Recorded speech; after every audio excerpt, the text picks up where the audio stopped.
Hi DSC aspirants. హెచ్జిటిలోని Telugu method DLED first year textbook ప్రకారం important points నచ్చితే like చేయండి, సబ్స్క్రైబ్ చేయండి. అందులో ఫస్ట్ది భాష సమాజం. అందులో భాష యొక్క స్వభావం గురించి తెలుసుకుందాం. జీవిత కోసం భాష అన్నది బుల్లక్ కమిటీ. భాష మానవుడికి ఉన్న అమూల్యమైన శక్తి. భాషను తన అవసరాలకు, భావాలకు, తర్వాత మనుషుల మధ్య పరస్పర భావ వినియోగానికి ఉపయోగించాడు. భాషను పరిశోధన చేసి కనుక్కోలేదు. హావభావాలతో, విచిత్రమైన ధ్వనులతో క్రమానుగతంగా భాష రూపొందింది. లిపి ద్వారా భాషకు స్థిరమైన రూపాన్ని మరియు స్థితిని అందించాయి. అమూర్తమైన అంశాలకు రూపం ఏర్పరచుకున్నారు. దీనినే భాష అంటారు. వాగ్రూపమైన భాష లిఖిత రూపంలోకి రూపాంతరం చెందింది. వాగ్రూపమైన అంటే నోటితో. భాష నిర్వచనాలు. భాషకు నిర్వచనాలు అనేకం, ఏది సమగ్రమైంది కాదు. భాష అనే సంస్కృత ధాతువు నుండి భాష అనే పదం పుట్టింది. అందులో కొందరు శాస్త్రవేత్తలు భాష యొక్క నిర్వచనాలు చెప్పారు. సఫైర్ అనే శాస్త్రవేత్త తమ భావాలను, ఉద్వేగాలను, ఆలోచనలను వ్యక్తం చేయడానికి అప్రయత్నంగా సహజంగా రూపొందించుకునే సాధనమే భాష. ఇది ట్రిక్ లాగా గుర్తుంచుకోవడానికి చెప్పింది. సఫైర్ అంటే కోపంలో ఉన్నప్పుడు తన భావాలనైనా, ఉద్వేగాలైనా సహజంగా తన కంఠధ్వనులతో పలికేది. మనం కోపంలో ఉన్నప్పుడు నేర్చుకొని మాట్లాడడం కదా, అదే నోటి ద్వారా కోపంలో ఉన్నప్పుడు సహజంగా మాట ద్వారా బయటకు వస్తుంది. ఇది నేర్చుకున్నది కాదు, సహజంగా వచ్చేదని సఫైర్ అనే శాస్త్రవేత్త తెలిపాడు. అది ట్రిక్లా గుర్తుంచుకోవడానికి ఈ మొత్తం పాయింట్ అనేది. సహజంగా ఉద్వేగాలు, మనం కోపంలో ఉన్నప్పుడు ఉద్వేగాలు అంటే సహజంగా వస్తాయి అన్నట్టు, అలవోకగా కంఠధ్వనులతో.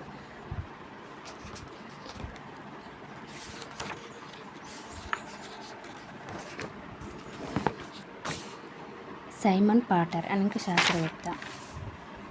మనుషులు తమ మనో అభిప్రాయాలను ఎదుటివారికి తెలియజేయడానికి మరియు పరస్పర సహకారాన్ని ఆశిస్తూ చేసే మౌఖిక ధ్వనుల స్వతంత్ర వ్యవస్థే భాష. లేదా వక్తకు, శ్రోతకు మధ్య నాడీ మండలంతో కొనసాగే ఉన్నత సంక్లిష్ట సూత్ర మాయాజాలం భాష అన్నది సైమన్ పాటర్. ఇది గుర్తుంచుకోవడానికి సైమన్ పాటర్. సైమన్ అనే వ్యక్తి పాట ద్వారా ఎవరైనా మనుషులు తమ అభిప్రాయాలైన పాట ద్వారా తమ అభిప్రాయాలు, లేకపోతే ఒక వేరే వాళ్ళ సహకారాన్ని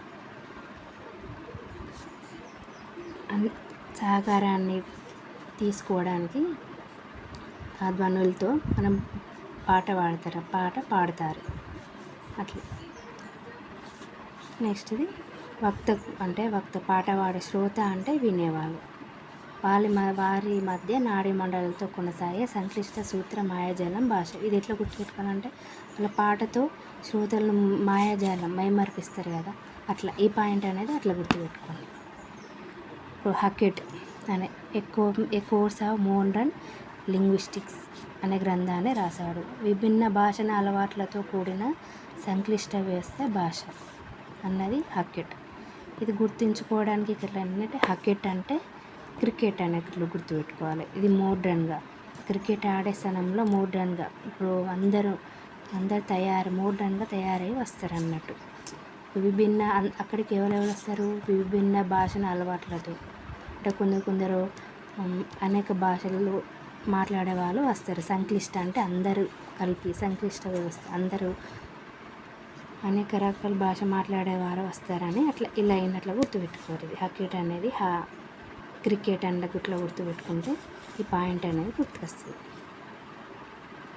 ఎమ్మన్ బాక్ ఇంట్రడక్షన్ టు ట్రాన్స్ఫార్మేషనల్ గ్రామర్ అనే గ్రంథాన్ని రాశాడు. అనంతమైన వాక్యాల సముదాయం అన్నది ఎమ్మన్ బాక్ అనే శాస్త్రవేత్త. దీన్ని ఎలా గుర్తుంచుకోవాలి? ఎమ్మన్ బాక్ ఏబి అనేది ఇప్పుడు ఏబీసీలు ఉంటాయి, అవి ఏంటిది గ్రామర్లో ఉంటాయి అన్నట్టు. ఏబీలు అనేది ఇప్పుడు గ్రామర్లో ఏబీలు కనబడతాయి కదా, అట్లా ఈ గ్రామర్ ఒక పాయింట్ తోటి ఈ లైన్ గుర్తుపెట్టుకోవాలి. ఇది అనంత వాక్యాల సముదాయం.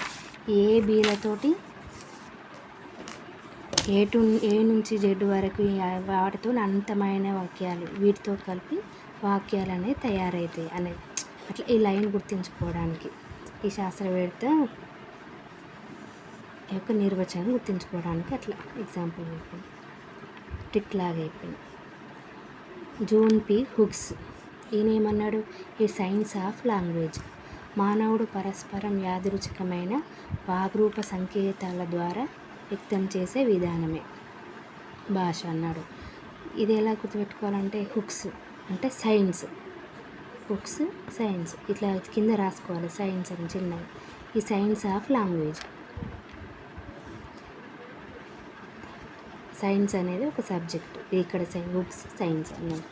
మానవుడు పరస్పరం యాదృచ్ఛికమైన వాగ్రూప సంకేతాల ద్వారా వ్యక్తం చేయాలి. హుక్స్ సైన్స్ సంకేతాలు అట్లా ఎస్ మీద మొత్తం ఎస్ అనే దాని మీద ఈ పాయింట్ అనేది గుర్తుపెట్టుకోవచ్చు, హుక్స్ సైన్స్ అనేది. ఇంకోటి స్ట్రక్ట్ వర్డ్, ఇది లింగ్విస్టిక్ చేంజ్. ఈయన ఏమన్నాడు, యాదృచ్ఛికమైన నిర్మాణ సౌష్ఠవంతో మానవ సమాజంతో భావ వినిమయానికి, పరస్పర సహకారానికి, సంస్కృతి పరివ్యాప్తికి ఉపకరించే వాగ్రూప ధ్వని సంకేతం సముదాయమే భాష అన్నది స్ట్రక్ట్ వర్డ్. ఇది ఎలా గుర్తుపెట్టుకోవాలంటే స్ట్రక్ట్ అంటే స్టన్ అని రాసుకోవాలి ఇక్కడ, స్టన్. లింగ్విస్టిక్ చేంజ్, ఎవరైనా చేంజ్ అయితే దాన్ని మనం చూడడానికి వాళ్ళు స్టన్ అవుతాం అన్నట్టు. వాళ్ళని ఇప్పుడు ఒక విధంగా ఉన్న వాళ్ళు వేరే విధంగా మారితే మనం స్టన్ అవుతాం కదా, చేంజ్ అవుతాం మనిషి. అట్లా డ్రెస్ వేసుకున్నా ఏది వేసుకున్నా మంచి డ్రెస్ వేసుకుంటే మనం స్టన్ అవుతాం కదా. ఇప్పుడు స్ట్రక్ట్ వర్డ్ అంటే స్టన్, ఎవరైనా ఒకరు చేంజ్ లాగా మారితే మనం స్టన్ అవుతామని ఇట్లా ఈ లైన్ అనేది గుర్తుపెట్టుకోవాలి. ఈ లైన్ ఇదేంటిది, సౌష్ఠవంతో కూడిన మన సంస్కృతిని చూసి స్టన్ అయ్యాను అన్నట్టు. అట్లా ఈ మొత్తం పాయింట్ను ఈ రెండు వర్డుల ద్వారా గుర్తుంచుకోవడానికి, స్ట్రక్ట్ వర్డ్ సౌష్ఠవంతో కూడిన సంస్కృతిని చూసి స్టన్ అయ్యాడు. ఇంకోటి కాంట్ డెస్కేట్స్, మానవులు భాషాపరమైన అలవాట్లను అలవర్చుకోవడానికి సహకరించే మేధాశక్తిని భాష. ఈ భాషాపరమైన అలవాట్లు అంటే ఏంటిది, శిక్షణలు, భాషించడం, అవగాహన చేసుకోవడం. ఇది ఈ శాస్త్రవేత్త ఎలా గుర్తించుకోవాలంటే కాంట్ డెస్కేట్స్ అంటే డ్రెస్. ఇది డ్రెస్ అనేది డ్రెస్ లాగా మనం అనుకుంటే మానవులు ఇప్పుడు అనేక రకాలుగా డ్రెస్సులు వేసుకోవడం అలవాట్లు ఉన్నాయన్నట్టు. అనేక రకాలుగా డ్రెస్సులు వేసుకున్నారు, అది మేధాశక్తిని కలిగి ఉన్నారు. అట్లా డ్రెస్, కొత్త డ్రెస్ వేసుకున్నాడు అలవాట్లు. ఇది ఒక్క పాయింట్ తోటి దీన్ని గుర్తుపట్టడానికి అంతే. డ్రెస్ అనేక రకాలుగా వేసుకునే అలవాట్లు ఉన్నాయి, డ్రెస్ అలవాట్లు. ఈ లైన్ గుర్తుపెట్టుకుంటే ఈ మొత్తం పాయింట్ అనేది గుర్తుకొస్తుంది, మనం ఈజీగా టిక్ పెట్టడానికి అంతే. ఎస్కే వర్మ ఎన్ కృష్ణస్వామి, వీళ్ళు మోడ్రన్ లింగ్విస్టిక్స్. ఇది పేర్లు పాతగా ఉన్న మోడ్రన్గా తయారైనట్టు లింగ్విస్టిక్స్. వాళ్ళ లాంగ్వేజ్ పేర్లు పాతగా ఉన్న వాళ్ళు మాట్లాడే భాష మోడ్రన్గా కొత్తగా ఉన్నదని అట్లా ఈ పాయింట్ గుర్తుపెట్టుకోండి. వీళ్ళు ఏమన్నారు, భాష ఒక్క అంశం మరియు ఏకైక లక్ష్యమైన వస్తువు కాదు, సమాజంలో మానవ సంబంధాలు ఎంత సంక్లిష్టమైనవో అంత సంక్లిష్ట దిగ్విషయమైంది అని ఎస్కే వర్మను కృష్ణశాస్త్రి అన్నారు. నామ్ చోమ్స్కీ ఏమైనా ప్రత్యేక నియమాలు, సముదాయాలు ఆధారంగా నిర్మించుకున్న ప్రత్యేక వాక్యాల సముదాయం నామ్ చోమ్స్కీ అన్నారు. ఇవి ఎలా గుర్తుపెట్టుకోవాలంటే నోములు చేసుకునే వాళ్ళు ప్రత్యేక నియమాలు పాటిస్తారు. అట్లా ఇదొక పాయింట్, ప్రత్యేక నియమాలు. ఈ రెండింటిని గుర్తించుకుంటే ఈ పాయింట్ అనేది మనం గుర్తుపట్టడానికి. రామచంద్ర వర్మ మనసులోని భావ పరంపరలను ఏ పదాల ద్వారా, ఏ వాక్యాల ద్వారా ఇతడు వారికి అందిస్తామో అదే భాష అన్నది రామచంద్ర వర్మ. అక్షర రూపం అందించడాన్ని భాష, ఏ అక్షరాల ద్వారా. ఇప్పుడు రామచంద్రుల మధ్య ఇప్పుడు రాముడు లక్ష్మణుడు లెక్క మనం గుర్తుంచుకోవడానికి రాముడు చంద్రుడు వాళ్ళ మనసులో ఉన్న వాళ్ళ మనసులోని భావ పరంపరలను ఏ పదాల ద్వారా ఏ వాక్యాల ద్వారా ఎదుటి వారికి అందిస్తారని వాళ్ళ మనసులోని భావాలను. రామలక్ష్మణుల లెక్క రామచంద్రుడు మనసులోని భావాలు ఒకరికొకరు చెప్పుకుంటారని అట్లా గుర్తుపెట్టుకోవచ్చు. వ్యాకరణాకారం అంటే ప్రకృతి ప్రత్యయ పద నిరూపమే భాష. ప్రకృతి అంటే పదమూలం ప్రాతిపాదిక మీద చేరే రూపమే ప్రత్యయం. ప్రకృతి ప్రత్యయం రెండు కలిపి పదం ఏర్పడుతుంది. పదాల సముదాయమే భాష అన్నది వ్యాకరణకారులు. ఇది ఎలా గుర్తుపెట్టుకోవాలంటే వ్యాకరణం మన గ్రామర్లో ప్రకృతి ఉంటుంది, వికృతి ఉంటుంది. అట్లా మన ప్రకృతి అనే లైన్ గుర్తుపెట్టుకుంటే అనే వర్డ్ గుర్తుపెట్టుకుంటే వ్యాకరణం అంటే గ్రామర్లో ప్రకృతి వికృతులు ఉంటాయి కదా, అట్లా ఈ లైన్ గుర్తుపెట్టుకోవచ్చు.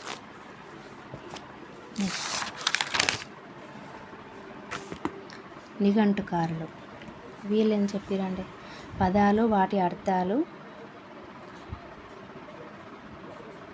అని నిర్వచించారు. అర్థవంతమైన పదం, అర్థవంతమైన పదాల సముదాయమే భాష అన్నది నిఘంటుకారులు. ఇది ఎలా గుర్తుపెట్టుకోవాలంటే నిఘంటు అంటే డిక్షనరీ. డిక్షనరీలో ఏ పదానికి దానికి అర్థం మనం తెలుసుకోవచ్చు, అందులో వెతుక్కోవచ్చు. కాబట్టి పదాలు డిక్షనరీ. నిఘంటుకారులు తప్పుంటే డిక్షనరీ అని రాసుకోవాలి గుర్తుపెట్టుకోవడానికి. నిఘంటు అంటే డిక్షనరీ, అందులో ఉన్న అర్థాలు మనం తెలుసుకోవచ్చు. కాబట్టి ఇలా అయినదే అట్లా గుర్తుపెట్టుకోవాలి. భాష ఉత్పత్తి ఏ విధంగా జరుగుతుందనే విషయంపై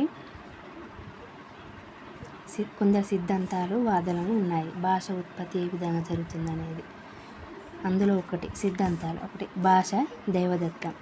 దేవుడే భాషను సృష్టించాడు అని చెప్పారు. కానీ అనేక మతాలు దేవుళ్ళు ఉంటారు. ఒక్కొక్క దేవుడు ఒక్కొక్క భాషను సృష్టించాడు అని కొందరు అన్నారు. అందుకని ఇది ఫెయిల్ అయింది. గ్రీకు తాత్వికులు ఎవరెవరు? Pythagoras, Plato. భాష పుట్టుకకు కారణంగా స్వభావవాదాన్ని ప్రతిపాదించారు. పైథాగరస్, ప్లేటో భాష పుట్టుకకు కారణం ఏమని చెప్పారు? స్వభావవాదాన్ని ప్రతిపాదించారు ఈ గ్రీకులు. నాగరికత వైపు పయనిస్తూ కొద్దీ అవసరాన్ని బట్టి సహజంగా భాషను తమను తాము ఏర్పరచుకున్నారని గ్రీకు తాత్వికులు అని చెప్పారు. గ్రీకులు ఎవరు? Pythagoras, Plato. రెండు అట్లా గుర్తుపెట్టుకోవడానికి స్వభావవాదాన్ని వీళ్ళే ప్రతిపాదించారని మనం గుర్తుంచుకోవడానికి టిక్కు. పైథాగరస్, ప్లేటో మొదటి అక్షరాలు సేమ్ అయినంత మాత్రాన వాళ్ళ స్వభావం ఒకే రకంగా ఉండదు. వీళ్ళిద్దరు స్వభావవాదాన్ని గుర్తుంచుకోవడానికి అట్లా. పైథాగరస్, ప్లేటో పేరు సేమ్ ఉన్న వాళ్ళ స్వభావం ఒక రకంగా ఉండదని. ఈ పాయింట్ గుర్తు. నాగరికత వైపు ప్రయాణిస్తున్న కొద్దీ వీళ్ళు సేమ్ పేర్లు ఉన్నా కూడా వాళ్ళ బట్టి సహజంగా భాషను తమను తాము ఏర్పరచుకుంటారు, ఒకే రకంగా ఉండరు. నాగరికత వైపు ప్రయాణిస్తున్న కొద్దీ మారుతారని. అట్లా ఈ రెండు పాయింట్లను గుర్తుపెట్టుకోవడానికి చెప్పాను. డెమోక్రటిస్, అరిస్టాటిల్ వీళ్ళిద్దరు కలిసి అన్వయవాదాన్ని రూపొందించారు. అన్వయం అంటే అగ్రిమెంట్. అరిస్టాటిల్. ఈ పదాన్ని గుర్తుపెట్టుకుంటే అరిస్టాటిల్ అన్వయవాదం. అగ్రిమెంట్ అన్ని తోటి అని గుర్తుకుంటే మళ్ళీ ఇది ఆది మానవులు గుంపులుగా ఒక చోట చేరి వీళ్ళు ఏమని చెప్పారు? ఆది మానవులు గుంపులుగా ఒక చోట చేరి ఈ భావానికి ఇలాంటి ధ్వనిరూపమైన సంకేతాలు ఉండాలని స్థిరపరచుకున్నారు. అరిస్టాటిల్ ఆది మానవులు. ఇది ఎట్లా గుర్తుంటుంది? ఇప్పుడు అరిస్టాటిల్ అన్వయవాదం ఏంటి? అగ్రిమెంట్ చేసుకుంటారు. అగ్రిమెంట్ ఎవరు చేసుకుంటారు? ఆది మానవులకు గుంపులుగా ఒక చోట చేరి ఒకే రూపమైన సంకేతాలు ఉండాలని ఏర్పరచుకున్నారు. ఇది అన్వయము. అన్ని అక్షరాల మీద దీన్ని మనం గుర్తుపెట్టుకోవచ్చు. అరిస్టాటిల్ ఆది మానవులు. డెమోక్రటిస్ ఎలా గుర్తుపెట్టుకోవాలంటే ఆది మానవులు డేంజర్, మనం వాళ్ళ దగ్గరికి పోవద్దు, డేంజర్ అని. అట్లా వాదాలు. భాష ధ్వనులకు భావాలకు సంబంధం ఎట్లా ఏర్పడిందనే విషయం మీద, భాష యొక్క ధ్వనులకు భావాలకు సంబంధం ఎలా ఏర్పడిందనే విషయం మీద ఎన్నో వాదాలు వచ్చాయి. అందులో ఒకటి బౌభౌవాదం. విభిన్న ధ్వనుల ద్వారా భాష ఏర్పడిందని చెప్పింది బౌభౌవాదం. దీనిని అనుకరణవాదం అని కూడా పేర్కొన్నది మార్క్స్ ముల్లర్. బౌభౌవాదాన్ని ఎవరు చెప్పారు? Marks Muller. ఈయన ఏం చెప్పారు? విభిన్న ధ్వనుల ద్వారా భాష ఏర్పడింది, దీనిని అనుకరణవాదం అని కూడా పేర్కొన్నదాన్ని మార్క్స్ ముల్లర్ అంటారు. ఇది మనం ఎలా గుర్తించుకోవాలంటే ధ్వనులు, బోబో అని అంటే అది సౌండ్ కదా, ధ్వనుల ద్వారా భాష ఏర్పడిందని. దీన్ని అనుకరణవాదం అని పేర్కొంటారు. అనుకరణవాదం మనం ఎట్లా గుర్తుపెట్టుకోవాలంటే, ఒక కుక్క బోబో అన్నదనుకో, మిగతా కుక్కలు కూడా అనుకరణం అంటే ఒకదాన్ని చూస్తే ఒకదాన్ని అనుకరిస్తాయని అనడానికి. ఇప్పుడు బోబో ఒక కుక్క మొగిరితే ఇంకో కుక్క మొగురుతుంది, దాన్ని ఒకదాన్ని చూస్తే ఒకటి అంటది కాబట్టి అనుకరణం. అట్లా బోబో అనుకరణవాదం అని గుర్తుంచుకోవడానికి. Marks Muller. ఈ బౌభౌవాదాన్ని మార్క్స్ ముల్లర్ అనే ఎట్లా అని గుర్తుపెట్టుకోవాలంటే, ఇప్పుడు ముళ్ళు, కుక్క అనేది ముళ్ళు గుచ్చితే దానికి బోబో అంటది.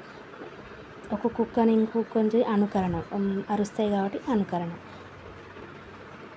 కుక్క ముళ్ళు గుచ్చితే బోబో అని అన్నది, ఒకదాన్ని చూస్తే ఒకటి అనుకరణ.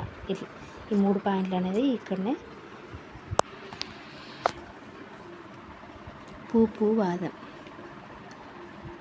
మనిషికి సుఖదుఖాలను వెలిబుచ్చే సందర్భంలో హావభావాలను ప్రకటిస్తాడు. ఆశ్చర్యం, భయం, కోపం సంకేత శబ్దాల ద్వారా భాష జనిస్తుంది. దీన్ని ఆశ్చర్యార్థకవాదం అని అంటారు. మనస్తత్వ విశ్లేషణ మీద ఆధారపడిన ఈ వాదం పూపువాదం. ఇది ఎలా గుర్తుపెట్టుకోవాలంటే, పూపు 2 అక్షరాలు సేమ్ ఉంటాయి. సుఖదుఖాలను, సుఖము దుఃఖము, అట్లా ఈ ఒక్క లైన్ గుర్తించుకుంటే మిగతా పార్ట్ అనేది మొత్తం లైన్ మొత్తం గుర్తుగా. ఆశ్చర్యం, భయం, సుఖము దుఃఖము అంటే అన్నీ అందులో సుఖము దుఃఖము, ఆశ్చర్యం, భయం, కోపము, మనుషులు ఇవన్నీ ఉంటాయని అంతే ఆశ్చర్యార్థం. ఇప్పుడు కొందరు ఒకసారి నవ్వుతారు, ఒకసారి ఏడుస్తారు. వాళ్ళని చూస్తే మనం ఆశ్చర్యపోతాం అన్నట్టు. ఒకసారి నవ్వుతారు, ఒకసారి ఏడుస్తారు. ఈ పాయింట్ అనేది గుర్తుంచుకోవడానికి చెప్తాను. ఎప్పుడు ఎట్లుండేది తెలియదు, మనం ఆశ్చర్యపోతాం వాళ్ళని చూసి. అది ఆశ్చర్యార్థకవాదం కూడా అంటారు. పూపువాదం, పూపు 2 అక్షరాలు ఉన్నాయి, సుఖము దుఃఖము 2 అక్షరాలు ఉన్నాయి. ఈ పాయింట్ గుర్తుంచుకోవడానికి. కొంతమందిని చూస్తే ఒకసారి ఏడుతారు, ఒకసారి నవ్వుతారు. వాళ్ళని చూస్తే మనం ఆశ్చర్యపోతాం. ఆశ్చర్యార్థకవాదం అని కూడా అంటారు. ఈ మనస్తత్వ విశ్లేషణ మీద ఆధారపడిన ఈ వాదం పూపువాదం. ఇప్పుడు మనసుకు సంబంధించింది కాబట్టి ఈ లైన్ గుర్తుంచుకోవడానికి. మనస్తత్వ విశ్లేషణ అంటే మనసులోనే సుఖము దుఃఖం ఉంటుంది, భయం, కోపం ఇవన్నీ ఉంటాయి కాబట్టి ఈ లైన్ గుర్తుపెట్టుకోవచ్చు. Thanks everyone. ఇది ఒక ట్రిక్ లాగానే అన్ని వాదాలు ఉంటాయి కాబట్టి ఒక్కొక్క వాదం ఎవరనేది మనం కన్ఫ్యూజ్ అవుతాం కాబట్టి ఇలా నేను వివరించను. కావాలంటే ఇలా కూడా చదవచ్చు. నచ్చితే లైక్ చేయండి, సబ్స్క్రైబ్ చేయండి. మిగతా పార్ట్ కోసం నెక్స్ట్ పార్ట్.